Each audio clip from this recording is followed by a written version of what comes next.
오늘의 말씀은 열왕기하 4장 30절입니다. 아이의 어머니가 이르되 여호와께서 살아계심과 당신의 여인이 살아계심을 두고 맹세하노니 내가 당신을 떠나지 아니하리이다. 엘리사가 이에 일어나 여인을 따라가니라.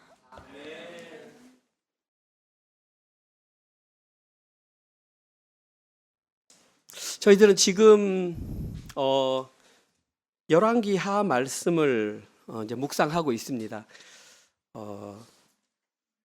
저희 교회가 뭐 여러 가지 면에서 특수한 경우가 있지만 성경 66권을 처음부터 끝까지 이렇게 처음부터 끝까지 설교를 하는 교회는 사실 많지 않습니다. 또 저도 어린 시절부터 신앙생활 해왔지만 저도 사실 그렇게 예배를 드리지 못했고 그냥 목사님이 한 주간 은혜 받았던 말씀을 또 듣고 이제 그렇게 설교를 들어왔었습니다. 그런데 제가 신학을 하면서 가장 우선적으로 삼고자 원했던 것이 말씀이었습니다. 왜냐하면 말씀의 바탕 위에 믿음이 서야 그 믿음이 흔들리지 않는다고 생각했기 때문입니다. 그리고 그 중에 이제 하나가 창세기부터 요한계시록까지 전체적으로 다 설교를 하자, 이제 이런 취지로 시작을 했는데, 지금 저희들이 묵상하는 것이 열왕기 하 부분입니다. 다시 말씀드리지만 특수한 경우가 아닙니다. 특수한 경우입니다. 어떤 통계를 보니까 한국이든 호주든 마찬가지로 자기 자신이 그리스도인이다 라고 자기의 입으로 고백한 사람 가운데에 성경을 처음부터 끝까지 한 번도 안 읽은 사람이 아주 많다고 합니다. 그런데 저희 교회에서 한 6년 정도 신앙생활하면 본인의 자이든 타이든 창세기부터 계시록까지는 다 읽게 되는 그런 놀라운 일이 일어납니다. 오늘은 그 중간에 있는 지금 열왕기 하 말씀을 묵상합니다. 지난주에는 어떤 일이 있었냐면 열왕기 하 말씀 가운데 열왕기 상에서 아주 유명한 선지자가 등장합니다. 그 선지자의 이름은 엘리야입니다. 그리고 열왕기 하에 등장하는 인물이 바로 엘리사입니다. 그러니까 지난주에 저희들은 어떤 장면을 봤냐면 엘리야가 회오리 바람을 타고 하늘로 올라감으로 말미암아 그의 후계자로 등장하는 사람이 엘리사였다는 것을 우리는 지난주에 묵상을 했습니다. 그래서 지난주부터 엘리사가 본격적으로 선지자 사역을 시작하는데, 지난주 말씀에 뭐가 나와 있었냐면 선지자 사역을 시작하기 전에 어떤 모습을 보여줬습니다. 어떤 모습을 보여줬냐 하면 이겁니다. 자기가 선지자의 제자라고 하는 사람들이 엘리사에게 찾아와서 뭐라고 그랬냐 하면, 엘리사 선지자여, 지금 엘리야가 회오리 바람을 타고 하늘로 올라가는 것을 우리가 들었는데 아마 하나님께서 엘리야를 하늘로 이렇게 회오리 바람으로 올라가다가 어딘가에 떨어뜨렸는 것 같습니다. 그래서 우리가 50명의 사람을 고용해서 엘리사의 시체를 찾겠습니다 라는 요청을 엘리사에게 했다는 말입니다. 이 말이 의미하는 것은 뭐냐 하면, 그들의 신분이 선지자의 제자였음에도 불구하고 그들은 실제로 엘리야가 하늘로 올라간 그 승천을 믿지 못했다는 사실입니다. 조금 충격적이지 않습니까? 자기의 직업이 선지자의 제자인데 하나님께서 엘리야를 회오리 바람을 타고 하늘로 데려갔는데 그것을 못 믿었던 것입니다. 여러 가지 이유가 있겠죠. 자신의 경험으로 봤을 때 어떻게 사람이 회오리 바람을 타고 하늘에 올라가? 그러면 하늘로 올라갔으면 성층권으로 가? 대기권으로 가? 어디로 간 거야? 이성적으로 이해가 안 되니까 그들이 실제적으로는 자기 직업이 선지자의 제자였지만 이론적으로는 그것이 가능하지만 실제로는 믿지 못했다라는 것입니다. 그러니까 엘리사에게 우리가 시체가 떨어졌을 것 같으니까 찾으러 갈게요. 근데 엘리사는 직접 자신의 눈으로 엘리야가 회오리 바람을 타고 올라가는 걸 봤기 때문에 믿었어요. 그래서 안 된다 그랬죠. 없다. 엘리야는 없다 이 땅에.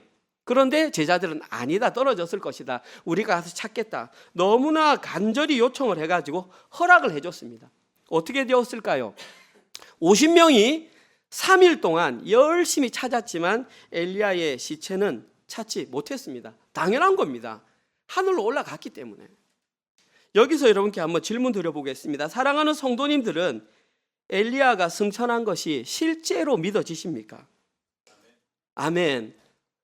이게 믿어진다면 창세기에 기록된 에녹이 365년 동안 이 땅에 살다가 하나님께서 데려가셨을 때에 하나님과 동행했다는 사실도 우리는 믿게 되는 것입니다. 우리는 여기서 무엇을 알 수 있냐 하면 이제 앞으로 전개될 선지자 엘리사가 어떤 사역을 펼치게 될지를 우리에게 힌트로 보여주는 것입니다. 보십시오. 나의 직업이 선지자의 제자였지만 이론적으로는 그걸 믿고 있었지만 실제적으로 믿지 못하는 그 현실, 그 당시 이스라엘 사회의 영적인 현실이 이러했다는 것을 보여주는 것입니다. 뿐만 아니라 지금 이 시대를 향한 메시지입니다. 이 시대의 교회가 줄어든다고 하지만 각 교회는 사람이 차고 넘칩니다. 그 차고 넘치는 사람들 가운데에 과연 그들이 하늘로 승천했던 그 엘리야를 실제 삶으로 믿고 있는가? 라는 것에 대한 도전을 내밀고 있다는 것입니다. 이제 엘리사는 자기의 사역을 통해서 그것이 얼마나 믿음 없는 것인지 철저하게 파헤치고 깨뜨릴 것입니다.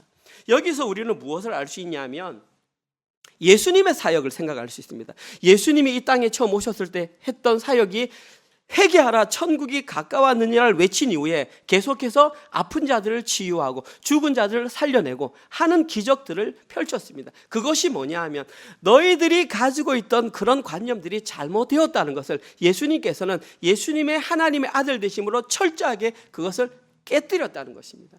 오늘 본문 이후로 엘리사가 행하는 모든 일들은 예수님께서 이 땅에 오셔서 행했던 사역들과 아주 유사하다는 것을 보여주고 있습니다. 오늘 본문에는 선지자의 제자들이 가졌던 믿음보다는 조금 구별된 어떤 한 여인이 등장합니다. 오늘 우리 은혜가 딱 한 절만 읽었는데 사실은 제가 나중에 읽을 겁니다. 그 내용을 읽어보시면 알겠지만 어떤 여자가 등장합니다. 그런데 이 여인은 선지자의 제자들과는 구별되는 어떤 특별한 믿음을 가졌습니다. 그래서 오늘은 그 여인이 경험했던 특별한 경험, 그것을 통해서 인간이 세상에서 겪을 수 있는 가장 큰 슬픔은 무엇인가? 그리고 그 슬픔을 당했을 때에 온전한 믿음을 가지고 있는 사람은 어떤 태도로 그것을 대하는가? 또 그리고 그녀가 그 태도를 취했던 근거는 무엇인가? 그걸 살펴보면서 우리가 이 땅을 살아가면서 이해하지 못하는 고통과 아픔을 접하게 되었을 때에 무엇을 붙잡고 살아야 하는지 여기에 대한 해답을 한번 찾아갔으면 좋겠습니다. 주보를 보시면 오늘 보면 첫 번째 내용이 뭐냐 하면 세상에서 가장 슬픈 사건입니다. 오늘 본문에는 세상에서 가장 슬픈 사건이 기록되어 있습니다. 오늘 본문 18절에서 20절 내용입니다. 한번 찾아보십시오. 그 아이가 자라매 하루는 추수꾼들에게 나가서 그의 아버지에게 이르렀더니 그의 아버지에게 이르되 내 머리야 내 머리야 하는지라 그의 아버지가 사환에게 말하여 그의 어머니에게로 데려가라 하매 곧 어머니에게로 데려갔더니 낮까지 어머니의 무릎에 앉아 있다가 죽은지라. 오늘 본문에 기록된 세상에서 가장 슬픈 일은 바로 사랑하는 아들의 죽음입니다. 세상에서 아들을 잃는 슬픔보다 더 큰 슬픔은 없을 것입니다. 이것은 누구나 경험을 해보나 경험해보지 않나 너무나 당연한 것입니다. 우리 한국 속담에도 그런 말이 있습니다. 가장 불효는 부모보다 먼저 세상을 떠나는 것이다 라고 말할 정도로 부모가 느낄 수 있는 가장 세상에서 큰 슬픔은 아들을 잃어버리는 슬픔입니다. 그런데 오늘 본문에 등장하는 이 여인의 가정은 일반적인 세상 사람들이 느끼는 슬픔보다 훨씬 더 그 슬픔의 폭이 크고 넓다고 말할 수 있습니다. 왜냐하면 이들은 너무나 어렵고 너무나 힘들게 그 아들을 얻었기 때문입니다. 그리고 심지어 자기들이 원하지도 않았습니다. 그런데 선지자가 너희 집에 내가 아들을 이렇게 줄 것이다라고 예언을 하고 하나님께서 1년 후에 아들을 주셨기 때문에 너무나 귀하게 아들을 얻었기 때문에 슬픔이 2배로 더 큽니다. 한번 볼까요? 그 내용이 어떻게 열왕기하 4장 14절에서 17절 어저께 본문 내용입니다. 엘리사가 이르되 그러면 그를 위하여 무엇을 하여야 할까 하니 게하시가 대답하되 참으로 이 여인은 아들이 없고 그 남편은 늙었나이다 하니 남편은 늙었고 아들이 없다는 것은 희망이 없다는 것입니다. 더 이상 이 집에는 아들을 낳을 만한 근거가 없다라는 사실입니다. 이르되 다시 부르라 하여 부르매 여인이 문에 서니라. 엘리사가 이르되 한 해가 지나 이때쯤에 네가 아들을 안으리라 하니 여인이 이르되 아니로소이다. 내 주 하나님의 사람이여 당신의 계집종을 속이지 마옵소서. 거짓말하지 마세요. 지금 이렇게 말합니다. 여인이 과연 잉태하여 한 해가 지나 이때쯤에 엘리사가 여인에게 말한 대로 아들을 낳았더라.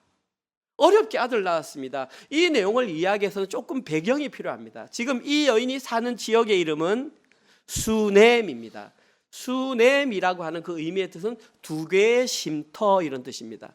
두 개의 안식처. 그곳에 살던 여인이 그 당시 엘리사가 있던 곳이 갈멜산에서 제자들을 양육하고 있었던 것 같습니다. 그런데 갈멜산으로 걸어가기 위해서는 반드시 수넴이라는 지역을 거쳐야 합니다. 참고로 수넴이라는 지역과 갈멜산이라는 지역은 24km 정도 떨어져 있습니다.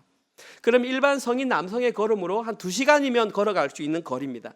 무슨 말이냐면 여러 이스라엘 지역을 돌다가 엘리사가 갈멜산으로 돌아갈 때에 반드시 수넴을 거치는데 거기에서 그 여인이 지나가는 엘리사를 보면서 믿음의 여인이니까 내가 저 사람에게 뭔가 접대를 좀 했으면 좋겠다. 갈 때마다 선생님 저희 집에 오셔서 식사를 좀 하시지요. 근데 식사를 하다 보니까 조금 더 생각이 깊어지니까 선생님 그러지 마시고 저희 집 다락이 비어 있는데 거기에 책상과 의자와 등잔을 둘 테니까 혹시나 필요하면 와서 공부도 하시고 잠도 주무시고 가십시오 라고 방을 따로 마련해 줬습니다. 이것이 의미하는 것은 배려와 그를 향한 사랑이 아주 깊었다라는 것입니다.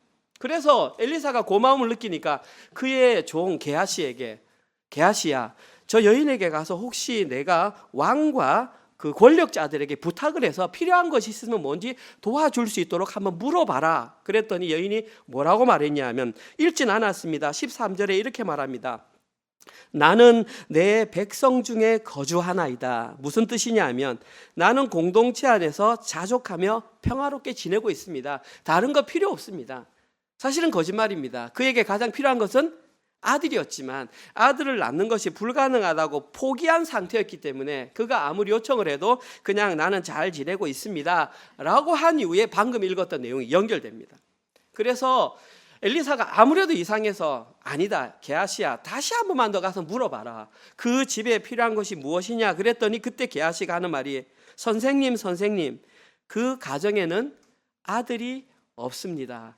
아주 중요한 정보였습니다. 그 얘기를 들었던 특별히 그 당시 이스라엘 사회에 아들이 없다라는 것은 가정의 핵심 중추 기둥이 빠졌다라는 것입니다. 우리는 한국에 나고 자랐기 때문에 한국에서 남아 선호 사상이 얼마나 중요한지 알고 있습니다. 그런데 이스라엘도 마찬가지로 남아 선호 사상이 중요한데 한국과 우리는 다릅니다. 한국에서 남아 선호 사상이 있는 것은 제사를 지내야 되기 때문에 아들이 있어야 제사를 지낸다. 그런데 이스라엘은 그렇지 않습니다. 남자아이가 있어야 대를 잇는다는 것입니다. 그래서 그 가정에 아들이 없다는 것은 굉장히 슬픈 일이었습니다.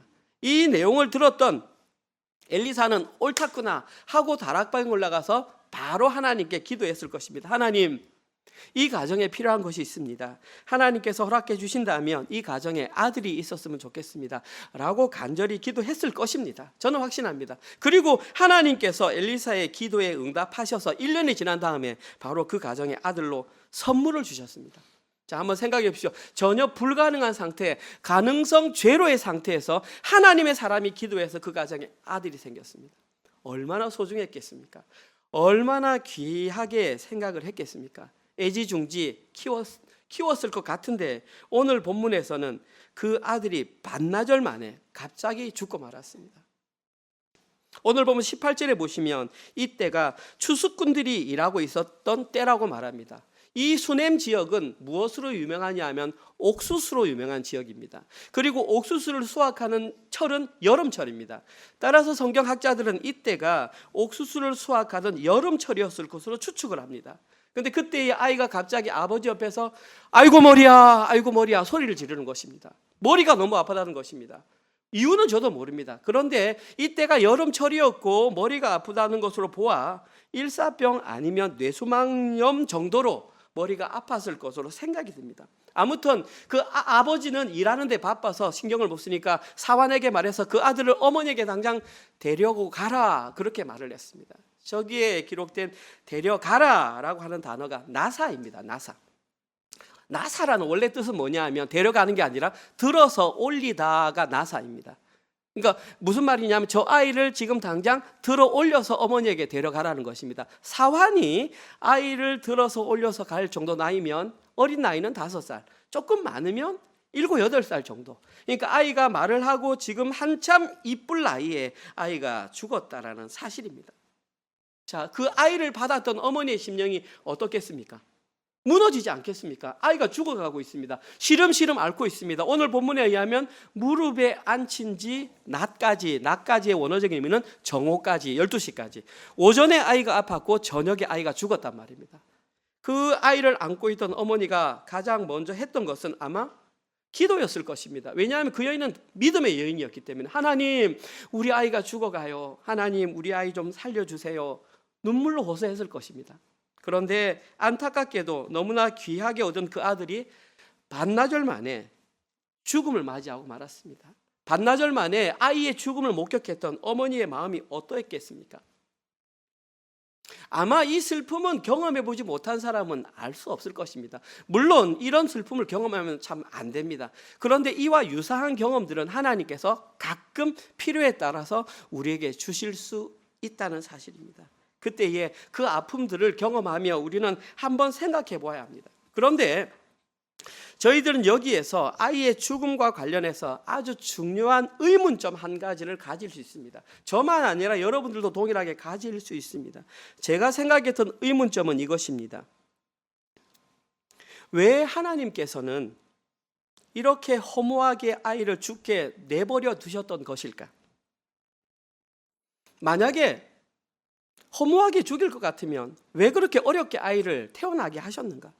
그들이 원한 것도 아니고 엘리사가 먼저 예언을 통해서 아이를 갖게 했으면 그 선지자의 얼굴을 보아서라도 아니면 하나님의 체면을 보아서라도 그 아이가 살아나는 것이 훨씬 더 유익하지 않았을까요?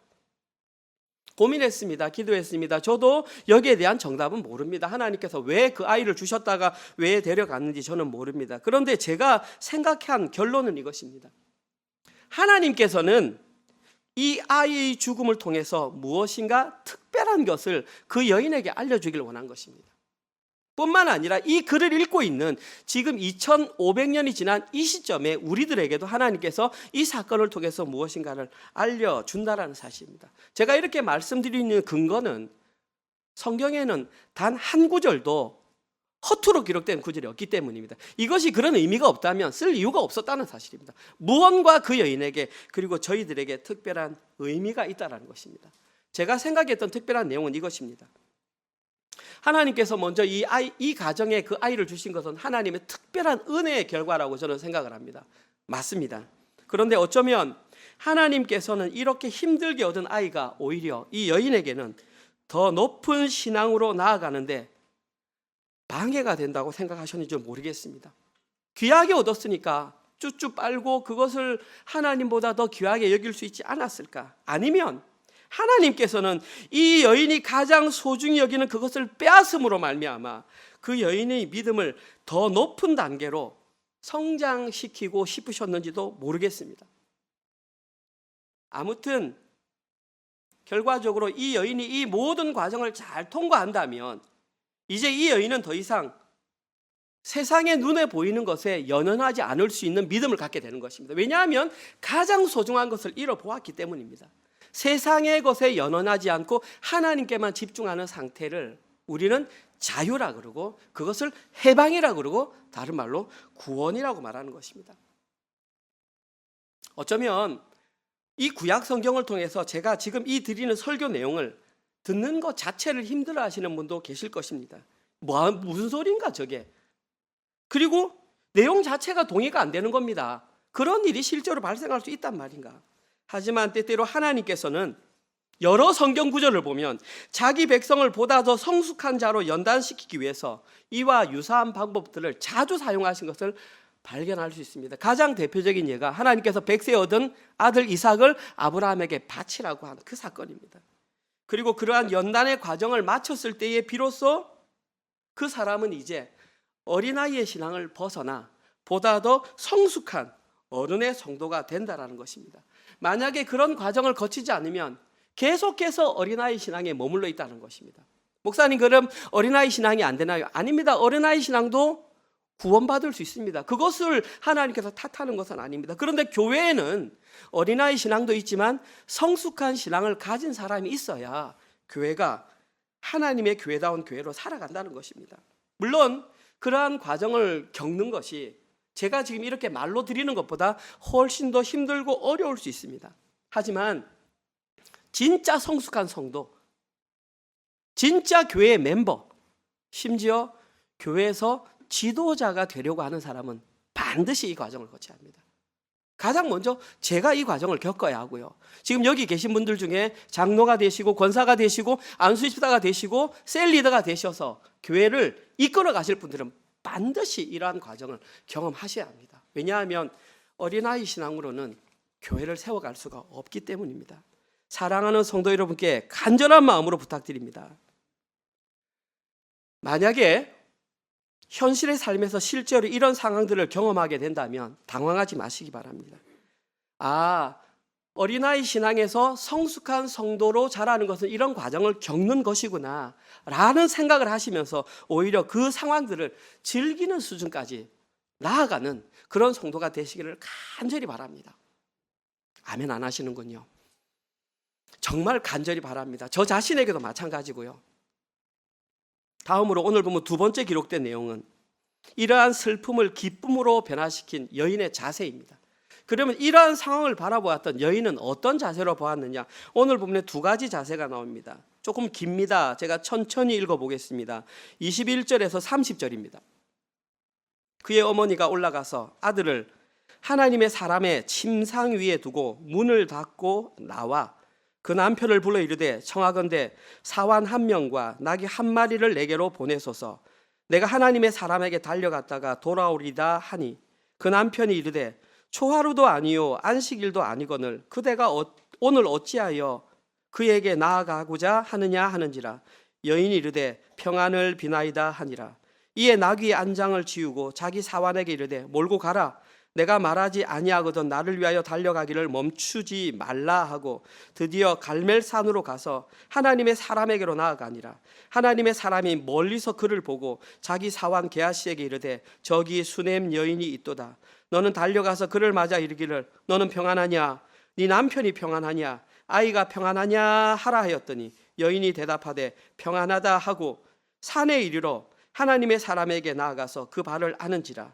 게하시가 가까이 와서 그를 물리치고자 하매 하나님의 사람이 이르되 가만두라. 그의 영혼이 괴로워하지만은 여호와께서 내게 숨기시고 이르지 아니하셨도다 하니라. 여인이 이르되 내가 내 주께 아들을 구하더이까? 나를 속이지 말라. 내가 말하지 아니하더이까 하니 엘리사가 게하시에게 이르되 네 허리를 묶고 내 지팡이를 손에 들고 가라.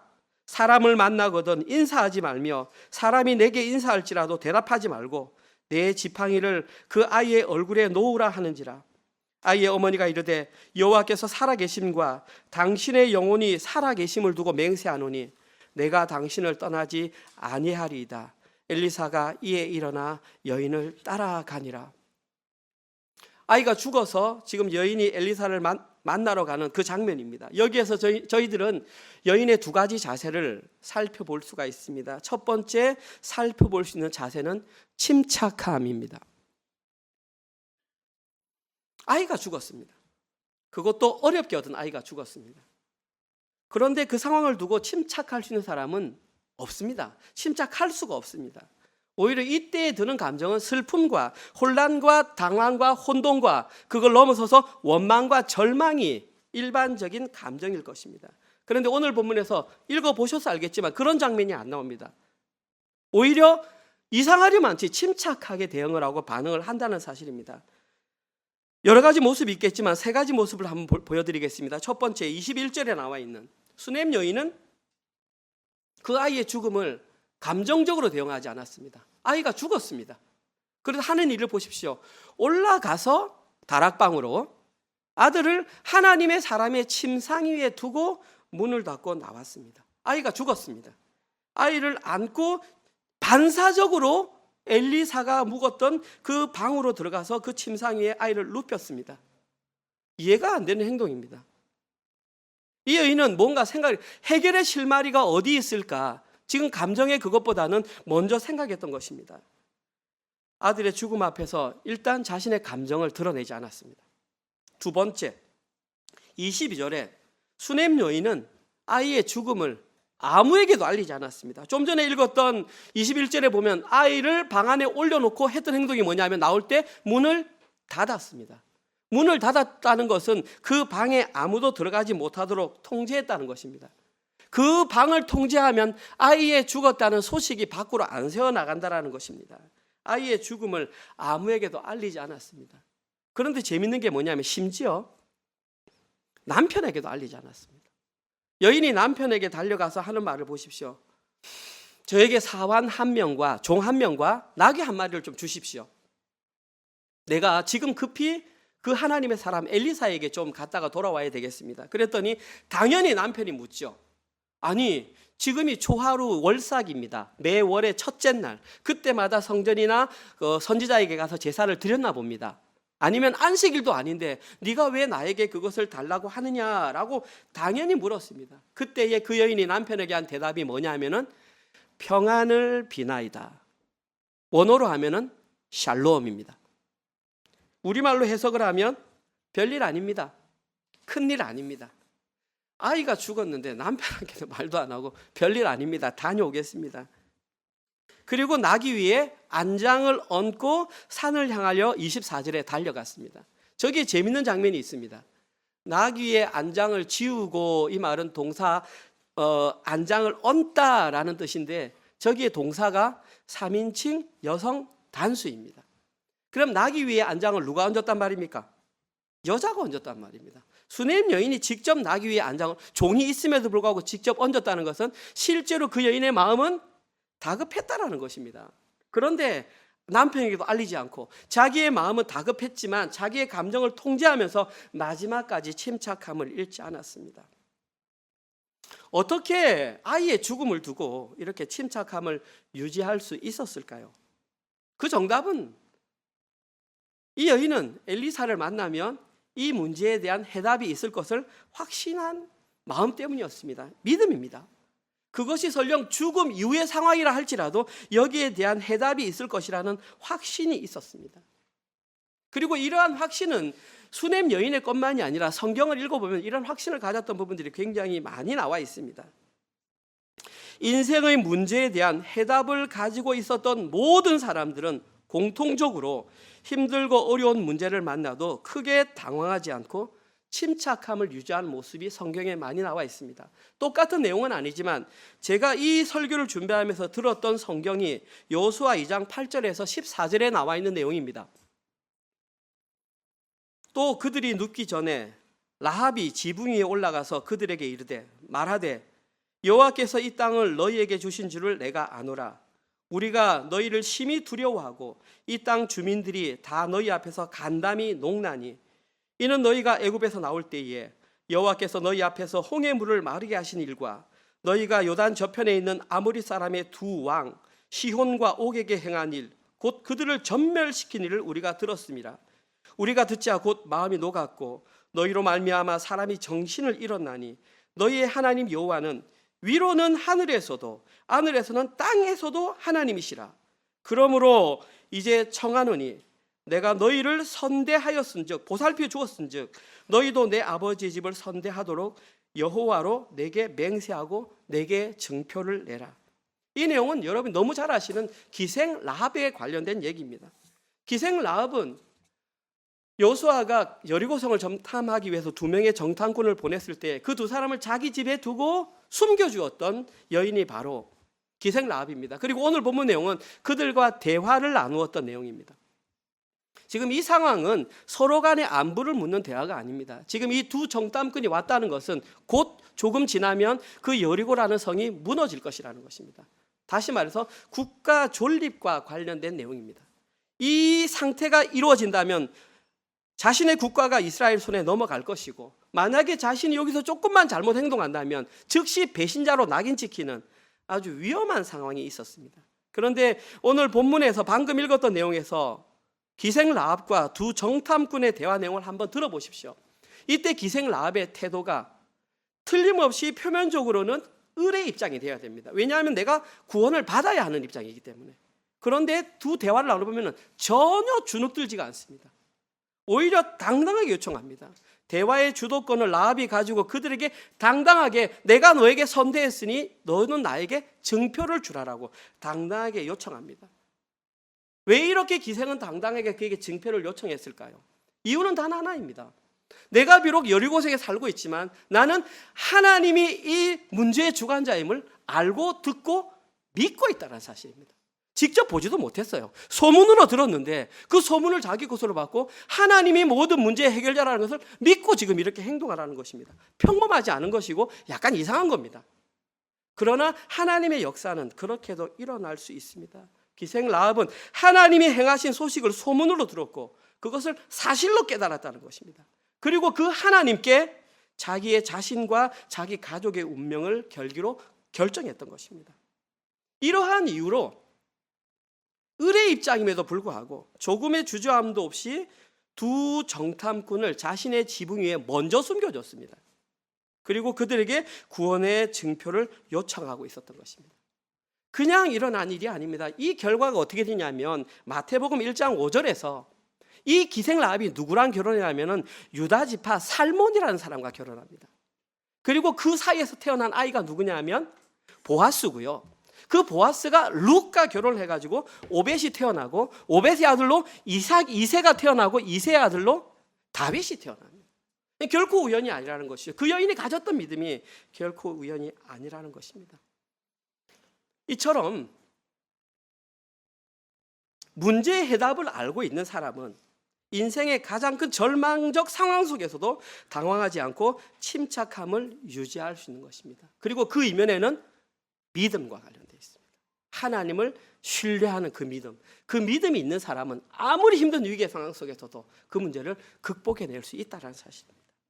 다음으로 오늘 본문에서 이 여인을 통해서 배울 수 있는 두 번째 자세는 집착입니다.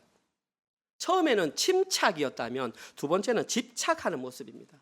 두 가지 모습으로 나옵니다. 이 여인은 어떤 그 한 사람 외에는 다른 것을 아예 관심을 두지 않습니다. 아무도 사람도 관심 없고 이웃도 관심 없고 그냥 오직 이 한 사람에게만 관심이 있습니다.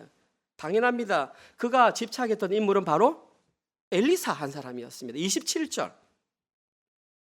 사환 한 사람과 함께 나귀를 타고 갈멜산에 도착했던 여인이 가장 먼저 했던 일은 도착하자마자 엘리사의 발을 안았습니다.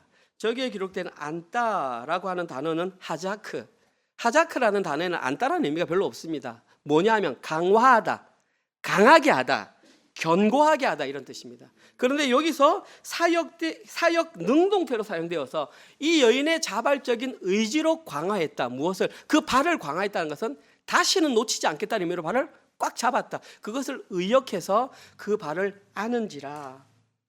이 발을 다시는 놓지 않겠다라는 그런 강한 집착으로 그의 발을 잡았다는 것입니다.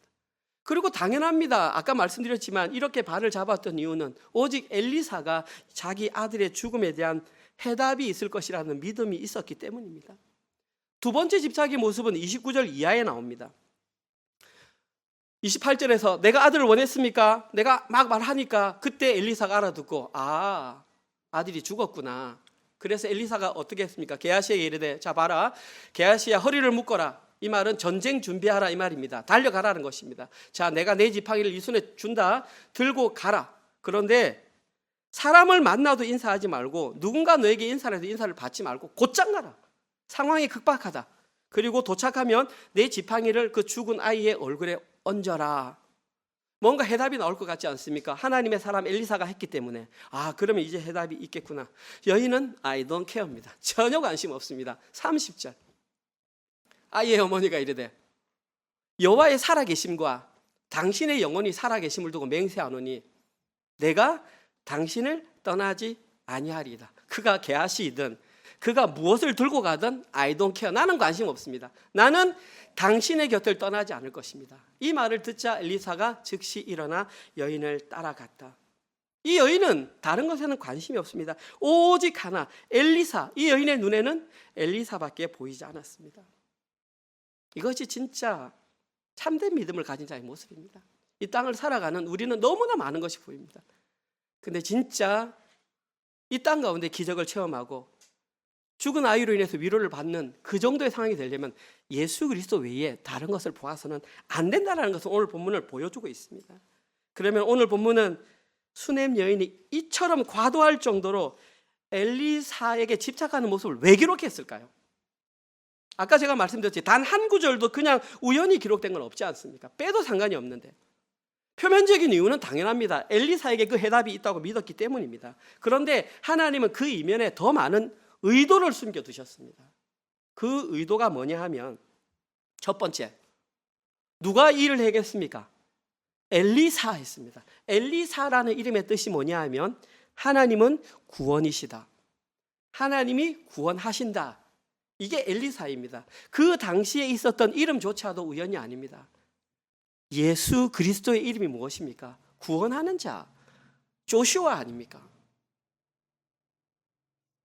이 이름에서 알 수 있듯이 엘리사는 영적으로 구원자이신 예수 그리스도를 상징하는 가장 대표적인 인물로 오늘 본문에 등장합니다. 뿐만 아니라 지지난주 금요일 날 우리 사랑하는 친구들과 요한복음 읽기를 했습니다. 그때 제가 아이들에게 알려줬던 내용 중에 하나가, 예수님께서는 요한복음을 통해서 7가지 표적을 행하셨다 아이들에게 알려주었고, 아이들이 그것을 곧잘 대답을 했습니다. 여러분, 예수님께서 요한복음에서 7가지 표적 행하신 거 기억하십니까? 첫 번째, 포도나무란다. 물을 포도주로 만든 기적, 왕의 신하의 아들을 고쳐준 기적, 38년 된 병자를 고친 기적, 오병이의 기적, 무리를 걸으신 기적, 소경의 눈을 뜨게 한 기적, 마지막으로 죽은 나사로를 살리는 기적, 7가지 기적으로 내가 하나님임을 알렸습니다. 오늘 본문 묵상하고 있는 열왕기하 4장에 5가지 기적이 기록되어 있습니다. 어저께 첫 번째 기적이 뭐냐 하면, 과부가 죽어가는데 기름이 떨어지지 않는 기적, 그 다음에 아까 읽었던 아이가 태어나는 기적, 오늘 본문에서 아이가 다시 살아나는 기적, 내일 본문에서 독을 없애는, 쑥의 독을 없애는 기적, 마지막 떡 20덩이로 100명을 먹고 떡이 남은 기적, 5가지 기적을 일으켰습니다. 이 기적 우연히 기록되었을까요? 명확하게 예수님이 일으키신 기적과 똑같지는 않지만, 오병이의 기적과 같은, 죽은 아이를 살리는 기적과 같은 그 기적이 있다는 것은 결국 엘리사가 예수 그리스도를 예표한다는 것을 오늘 본문을 보여주는 것입니다. 오늘 본문에서 수넴 여인이 그토록 엘리사에게 집착했던 이유는 눈에 보이는 엘리사가 아니라 영적으로 눈에 보이지 않는 예수 그리스도를 통한 구원이 무엇인지를 알려주기 위해서 그토록 집착하는 모습을 보였다는 것입니다. 오직 예수 그리스도를 향한 올바른 믿음만이 모든 문제의 해결이다. 실제로 오늘 본문에서 엘리사가 행했던 것을 믿음으로 받아들인 결과 이 아이는 다시 살아났습니다. 오늘 본문이지만 사실은 읽진 않았지만 한 구절만 읽겠습니다. 열왕기하 4장 37절입니다. 여인이 들어가서 엘리사의 발 앞에 땅에 엎드려 절하고 아들을 안고 나가니라. 할렐루야, 죽은 아이가 살아났습니다. 믿음대로 살아났습니다. 제가 좀 전에 말씀드린 것처럼 신약 성경 곳곳에 예수님께서는 병자를 치료하시고 죽은 자를 치료하신 것이 내가 그 모든 것의 사망 권세를 물리치러 온 진짜 하나님이다를 알려주기 위한 것입니다. 기적에 초점이 있는 것이 아니고요. 오늘 본문도 기적에 초점이 없습니다. 누구인가? 믿고 있는 자가 누구인가? 그걸 우리에게 지금 알려주고 있는 것입니다. 결국 열왕기하를 묵상하지만 오늘 본문 역시 십자가 복음을 믿음으로 말미암아 죽은 자를 다시 살려내는 구원의 메시지가 오늘 본문의 핵심 내용이었던 것입니다. 구원은 오직 십자가 복음을 믿음으로 말미암아 실현되는 것입니다. 그때에 매여 있는 것이 풀려나고 해결되지 못했던 문제들이 열림으로 말미암아 자유를 경험하는 그 구원이 예수 그리스도를 믿음으로 말미암아 이루어지는 구원의 메시지였던 것입니다. 오늘 설교를 마무리하겠습니다. 저는 설교를 준비하기 전에 지난 몇 주 동안 여러 가지 문제로 조금 많은 고민을 했습니다. 그런데 그 고민들 가운데에 오늘 설교를 준비하면서 저도 확실한 해답을 얻었습니다. 결국 제가 해결해야 될 것은 믿음의 문제였습니다. 저도 선지자의 제자들처럼 예수님에 대한 이론적인 지식은 많았습니다. 매일 성경을 읽고 묵상을 하고 하기 때문에. 그런데 저에게도 역시 예수 그리스도 한 분께 집착하는 그런 믿음이 부족했다라는 것을 저 스스로 깨닫게 되었습니다. 제가 이렇게 말씀드리는 이유는 제 목사이지만 부끄럽잖아요. 저는 믿음 좋습니다 말하고 싶지만 현실이 그런 걸요. 여러분께 말씀드려야죠. 저는 그 문제가 저에게 왔을 때에 예수 그리스도께 집착하기보다는 문제에 집착하는 저 자신을 발견했습니다. 그런데 반대로 우리가 집착해야 되는 것은 문제가 아니라 예수 그리스도께 집착하고 당황하는 모습이 아니라 침착함의 모습을 보여야 했던 것입니다. 믿음은 반드시 침착함의 모습으로 나타나게 되어 있습니다. 우리 사랑하는 성도님, 지금 어떤 어려운 문제 상황 속에 놓여 계십니까? 그런데 그 문제의 해결 방법은 너무나 간단합니다. 우리의 시선을, 우리의 마음을 문제의 해결자 대신 예수 그리스도께 집착할 정도로 붙잡으면 그 문제는 반드시 해결됩니다. 오늘 본문에서 수넴 여인은 그 일을 실제로 했고 죽었던 자가 살아나는 기적을 경험했습니다. 결국은 믿음의 문제입니다. 믿음은 바라는 것들의 실상입니다. 이론이나 상상이나 어떤 그것이 아니라 실제입니다. 이론은 믿으면 믿는 것이고 그것이 삶으로 나오는 것이 믿음입니다. 따라서 저희들이 은혜로 장로교회가 가져야 될 믿음은 행함이 있는 믿음입니다. 그런 믿음으로 우리의 현실의 삶 가운데에 아무리 어려운 문제가 있다 할지라도 예수 그리스도께 집착함으로 말미암아 해결함을 받는 모든 분들 되시기를 주님의 이름으로 축원드립니다. 아멘. 우리 하나님 감사합니다. 열왕기하 말씀을 통해서도 십자가 복음을 듣게 하시니 참으로 감사합니다. 하나님, 이제는 눈에 보이는 세상을 의지하지 말게 하시고 오직 우리의 모든 문제 해결자, 우리의 구원자 되신 예수 그리스도 한 분만 바라보며 우리 예수님께 집착하며 살아가는 우리의 모습 될 수 있도록 인도하여 주시옵소서. 그리하여 어려운 환경과 시험과 문제가 다가온다 할지라도 침착함으로 그 일을 잘 대처하게 하시고, 행여나 우리가 원하는 방향으로 문제가 해결되지 않는다 할지라도 바다가 갈라지지 않으면 예수님께서 나로 하여금 물 위를 걷게 하실 수 있다는 그 믿음으로 살아갈 수 있도록 우리의 성도들을 인도하여 주시옵소서. 그러한 마음으로 또 하나님 아버지, 한 주간 동안 우리에게 허락하신 사업체와 직장을 통해 수입을 주신 것을 하나님께 11조와 주정헌금과 감사헌금으로 올려드렸습니다. 하나님, 이 헌금은 우리가 세상을 의지하지 아니하고 우리의 주인 되신 예수 그리스도만 의지하겠다는 삶의 결단의 표현입니다. 하나님, 이 물질을 통하여 오직 하나님 나라가 확장되는 곳에만 사용될 수 있도록 은혜 내려 주시옵소서. 이제는 우리 주 예수 그리스도의 은혜와 하나님의 사랑하심과 성령님의 위로교통 감화 깨닫게 하심이 어린아이의 신앙을 버리고 예수 그리스도만 바라보는 믿음으로 말미암아 성숙한 신앙의 모습으로 자라가기로 결단하는 사랑하는 은혜로 교육들 모든 머리 위에와 지금 이 시간에도 세계 곳곳에 흩어져서 주의 복음을 증거하시는 사랑하는 선교사님들과 그들의 가족과 그들의 사역들 머리 위에 지금부터 영원토록 함께 있을지어다. 아멘.